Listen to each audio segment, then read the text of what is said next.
Here we are, Golf Central. Exactly right. Testing some more Taylormade gear, the 2017 range of woods and a couple of irons. Yep. M2 hybrid. Yep. Quite a different look to the M1 hybrid. Yeah, without a doubt. I mean, the first thing you notice is plain black to back to the white stripe. So this this is not a carbon. It's not a carbon crown. No. But they've just made it fit into more of the, I suppose the I suppose they'll M2 all stuff. look the same, won't they? Correct. So kind of like Ping done. So actually Ping Yeah. actually put the turbulators on the hybrids and the Gs, even though it didn't do anything. Yep. But they wanted to match to the drive of the fairway and the hybrid. Yeah, do you know what? I'd rather go the other way because I see a 3 or 4 hybrid as an extension of my irons. Yeah. So I'd rather just the plain head As to simple as match it with possible. my irons rather than match my woods. Fair call. No. That's how I see them fitting. Really, really good. Like the rest of the M2 stuff, geoacoustic, ribs and taking away, recessing in the toes, so saving a bit of weight, moving it where they want to. Fluted hosel as well, saving a little bit of weight there. And you can tell by that noise, it's going to be a decently loud sort of noise as well. Yeah. Speed pocket, new improved speed pocket, so ball speeds across the face, up, that's all everyone's trying to do is across the face, keep up the ball speeds. Yep. Also, the crown itself, as you can see, it goes from your white top, recesses down into the black part of the head. So an aerodynamic change there, but also, again, to fit into the driver and the fairway wood. Yep. Another good looking golf club. Personally don't like the white on the hybrid, same as you, mate, I think. Yeah. I think the M1 just looks classy, black, simple design. Yeah. I just think it matches in with your irons because to me they're bleeding more towards an extension of my irons rather Not so than much woods. Woods, yeah. And I think for some players they're going to go M2 from driver fairway hybrid if they're going to go for it, which is going to keep everything looking the same. Geoacoustics and the noise on the M2 stuff is certainly a little louder than the M1 stuff. Yeah. And maybe that's what they wanted to keep as well. So they keep the sound and keep the look. Yep. Let's go over here, guys, and we'll check out some numbers. So here we are. Al's having a hit of the M2 hybrid. Sorry, got a little bit of indigestion there. So here he goes. Look, not really. Yeah, you know, slaps it like an old lady. But I'll get him over here and see what he thinks. Yeah. Oh, look. It feels really light to me. I felt the M1 was a little bit. So this is the difference between the two. So 80 odd gram shaft in the M1, as it is a heavier shaft in the fairway wood and the drivers. So you got 60, 70, 80, I believe, in the M1 driver fairway hybrid. Yep. In the M2 driver, I'm pretty sure it's 60 odd grams, and then it's 60 odd grams in the fairway, and it's 60 odd grams in the hybrid. So it's not really changing too much weight. Of course, head weight's going to change, length, and but it doesn't feel, as to me, as balanced as maybe the M1. And also, I don't really like that,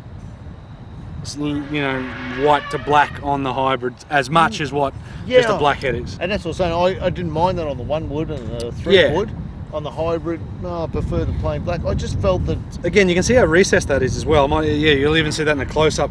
It's very recessed from the white section to the black section. So that's a little bit of drag or less drag, more club head speed. Don't get me wrong, it goes a mile. Oh, no, it's still sound and feel is just probably not quite. Do you know, I reckon because your hybrid generally using a lot more of a fairway. 100%. And I feel that the little bit sort of solider feeling head to me gives me more confidence that I'm going to hit through it and it will follow and continue to follow that ball. As with the lighter head, to me always feels like it's going to spray open or get caught in the dirt. So look, just personal preference, isn't it? And that's literally what it comes down to. You need to put this in your hands. I mean, this is not adjustable. The M1 is. Yeah. So basically, when you across the range, M1's adjustable the whole way long. You've got adjustable hosel and adjustable weights. M2, the driver's adjustable in the neck, but the fairway and the hybrid are non-adjustable weights, non-adjustable lofts. So you need to get fit, you need to try some of these things, and then also the different sound and the different feel from the geoacoustics or the movable weights, whatever, it certainly changes the sound. So you need to test that out. Yep. But definitely worthwhile getting down and having it. And that's the thing, it's certainly good gear. I I think the driver and the M2's sound might be a bit rubbish-ish. It's probably too loud for me. So It's definitely a different sound. Would take a while to get used to, I suppose. You know, I don't think it's a bad thing. It's just certainly from what I like to hear, it's not that loud and that that type of noise. But even for me, I thought the M1 in the driver, Yep. I got better flight out of it. I felt that it just didn't want to go to the right. That's what I found too. It's interesting. I felt that I would struggle very much to probably cut the ball as much as I would still move it to the right, but I certainly feel like it wants to hold its line. Yeah. But again, guys, you need to go get tested. That's the whole point of this. We can only give you our feedback. You need to go get tested and make your own mind up. But not bad gear at all. Is it going to go an extra 30 metres on what you've got if you've got the previous M2? No. Probably not. Definitely not. No. Unless you get properly fitted and your numbers are way too extreme with the other stuff. Yep. But that's why you need to get tested, see some numbers. Take it out on course if you can. Do you know what? I know a lot of people sort of went on about the change of colour. Do you know, a little bit of green and stuff? Do you know what's hardly noticeable? It's very little bit of green. Yep. It's certainly not ghastly. I haven't really taken any. You almost can't even notice see at it. all. No. Like I said, it's only a little bit of green at the bottom. Shaft and that's got a little bit, but A little bit of green on the end here. But certainly, I mean, when you look down at it, you do not see any. But what? Look at the bottom of that. You get nothing on there. Little bits of green. It's a statement thing. Taylormade is visual technology, as they say. That's why they got the speed slots and the face slots and carbon the way they do. So, you know, guys, I still reckon they all look pretty classy. I think it's pretty classic. Yep, Yeah, agreed. I think this year's is more refined than last year's. Is it longer? No, I don't think it's really. But is it a better unit? I would say yes. Like it's more refined, and I think that's what they had to learn from maybe the year before. They still look good, but it's a more refined golf club this year. I think they've done a pretty good job. I was surprised. I thought they would be very similar to last year's, which I didn't particularly like. Yep. But yeah, I think they are right. Step up. I think they've got two totally different golf clubs that perform the same. Yep. Two totally different sounds.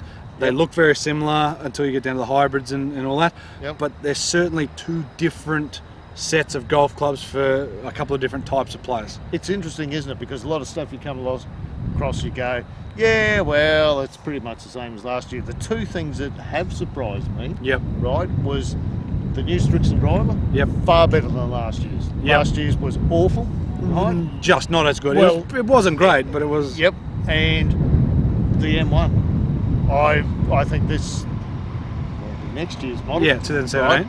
Right? I think it's better than the current one that's kicking around. That's just my opinion. Same here. There's something better. There's a lot of things better about it. Those two drivers, those two companies really stuck out with the improvement they had in the whole feel and correct. And I think that's the good thing. It's not necessarily length, like you said. It's that whole feel and what you feel that driver will do. I felt with the last year's model M1, I would have sliced the ball just as bad as what I've always done. We mucked around with a lot of shafts and it made no difference. RICHO didn't like the noise. No. Nothing. No. Yeah, tonight we put a regular shaft in, set up to a little bit of a draw bias. Doesn't mind. Way it went. Guys, go check out the new Taylormade range, 2017 range. Yep. Have a hit, get fit. Tell us what you think about the gear. It's not bad, guys. Go check it out. Yep. Like, share, subscribe, and we'll see you next time. Get out and have some fun. Exactly.